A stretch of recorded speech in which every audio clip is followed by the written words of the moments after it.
আজকে সকাল থেকেই আমাদের এই ডাকসু নির্বাচনের বিভিন্ন প্রার্থীদের আইডিতে অ্যাটাক করা হচ্ছে। আমাদের প্যানেলেরও কিন্তু বিভিন্ন সদস্যবৃন্দ তাদের আইডি অ্যাটাক করে কিন্তু আইডি ডিসেবল করে দেওয়ার একটা চেষ্টা করা হচ্ছে। ইতোমধ্যে আমাদের অন্যান্য প্যানেলের বিভিন্ন প্রার্থীদের আইডিতে অ্যাটাক করে কিন্তু তাদের আইডি ডিসেবল করে দেওয়া হয়েছে। এমন তো পরিস্থিতিতে আমরা মনে করি যে ভোটারদের ভোট কেন্দ্রে আসতে নিরুৎসাহিত করার জন্য এই ধরনের একটা গম্ভীর পরিস্থিতি তৈরি করার চেষ্টা করা হচ্ছে। আমরা বিশ্ববিদ্যালয় প্রশাসন এবং নির্বাচন কমিশনের কাছে একান্ত অনুরোধ জানাই যে আপনারা প্রার্থীদের সকল প্রার্থী যারা আছেন তাদের আইটি নিরাপত্তা বা আইডি নিরাপত্তার জন্য দ্রুত তাদেরকে একটা আইটি সহায়তা প্রদান করুন, যাতে যে কোনো প্রার্থী তারা নির্বিঘ্নে তাদের অনলাইন আইডির মাধ্যমে প্রচারণা বা তাদের শেষ মুহূর্তের কথাগুলো বলতে পারেন এবং দ্রুত আগামীকালকে সারাদিন কোনো প্রকার বিশৃঙ্খলতা ছাড়া যাতে একটি লেভেল প্লেইং ফিল্ডের মাধ্যমে আমরা সকলে নির্বাচনে সমানভাবে প্রতিদ্বন্দ্বিতা করতে পারি। তাই আমরাই বারবার বলবো যে আমাদের নির্বাচন কমিশন এবং আমাদের যে বিশ্ববিদ্যালয় প্রশাসন আছে তারা আমাদের প্রার্থীদের জন্য একটি আইটি সহায়তার দ্রুততম সময়ের মধ্যে ব্যবস্থা করুন। দ্বিতীয়ত, আমাদের পক্ষ থেকে আমরা বিভিন্ন পক্ষ থেকে আসলে শুনতে পারছি যে ভোট কেন্দ্রের মধ্যে ভুয়া আইডি কার্ডের মাধ্যমে নানানভাবে এখানে বহিরাগতদের ঢোকানোর চেষ্টা করা হচ্ছে।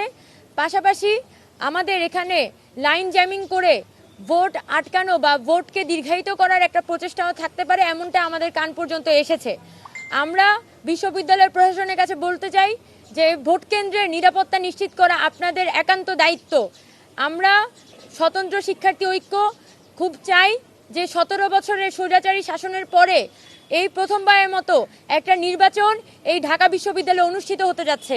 সেই জায়গা থেকে পরিস্থিতির গম্ভীরতা পর্যবেক্ষণ করে আপনারা এই ভোট কেন্দ্রে যাতে ভোটাররা নির্বিঘ্নে ভোট দিতে পারে সেটার জন্য দ্রুততম সময়ের মধ্যে আপনারা এখানে কোনো প্রকার ভুয়া আইডি কার্ড বা লাইন জ্যামিংয়ের ঘটনা যাতে না ঘটে সেটা আপনারা নিশ্চিত করুন। সেটার জন্য যদি নীলক্ষেতে এখানে কোনো ধরনের ভুয়া আইডি কার্ড তৈরির পায়তারা হচ্ছে কিনা সে বিষয়ে আপনারা তদন্ত করে দেখুন। পাশাপাশি আগামীকালকে আমাদের ভোটাররা যখন কেন্দ্রের মধ্যে থাকবেন সেই কেন্দ্রে ভোটারদের আইডি কার্ড কোনো সন্দেহভাজন ব্যক্তি তাদের আইডি কার্ড পরীক্ষার জন্য ভ্রাম্যমাণ আইডি কার্ড চেকার রাখতে হবে। সেই আইডি কার্ড চেকাররা এই ভোট কেন্দ্রর তদারকি করে কোনো সন্দেহভাজন ব্যক্তি থাকলে তাদের আইডি কার্ড চেক করে ঢাকা বিশ্ববিদ্যালয়ের শিক্ষার্থী কিনা সেটা তারা পরীক্ষা করে দেখবেন। আমরা মনে করি তাহলে আমরা ঢাকা বিশ্ববিদ্যালয়ে কোনো প্রকার ভুয়া বা ফেক আইডির মাধ্যমে বহিরাগত প্রবেশকে আমরা আটকাতে পারবো। গত বছর ডাকসু নির্বাচনের সময় অনাবাসিক ভোটারদের টার্ন আউটের ক্ষেত্রে সকলের মধ্যে একটা আশঙ্কা তৈরি হয়েছিল। গত 12 দিনের প্রচারণার মধ্য দিয়ে আমরা দেখেছি যে আবাসিক অনাবাসিক সকল শিক্ষার্থীদের মধ্যেই এই ডাকসু নির্বাচনকে কেন্দ্র করে বিপুল পরিমাণ আগ্রহ তৈরি হয়েছে এবং সকলের মধ্যে একটা তীব্র এক্সাইটমেন্ট, তারা সকলেই ভোট দিতে আসতে চান। আমরা চাই যে নির্বিঘ্নে যাতে আমাদের ভোটাররা ভোট দিতে আসতে পারেন এবং একটু স্বচ্ছ এবং নিরপেক্ষ সুষ্ঠু নির্বাচন আমরা পাই, সেটার জন্য আমাদের প্রশাসন সর্বোচ্চ ব্যবস্থা গ্রহণ করবে।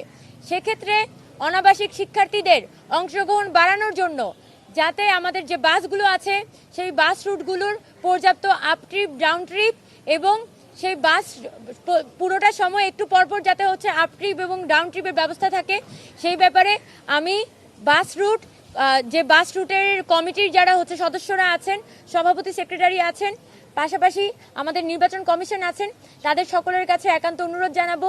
পাশাপাশি বলতে চাই আমাদের বাস রুটের যে ভাই বোনরা আছেন, যে কমিটি মেম্বাররা আছেন, আপনাদের যে অনাবাসিক শিক্ষার্থীরা, আপনাদের যে রুটের শিক্ষার্থীরা আছেন তাদের সকলকে প্রতি মুহূর্তে আপনারা এনকারেজ করবেন, তাদেরকে আপনারা সর্বোচ্চ সহযোগিতা করবেন এবং সর্বোচ্চ উৎসাহিত করবেন যাতে আমাদের বাস রুটের যে শিক্ষার্থীরা আছেন তারা উৎসবমুখর পরিবেশে দলে দলে আগামীকালকে ভোট দিয়ে তাদের প্রতিনিধি নির্বাচন করে।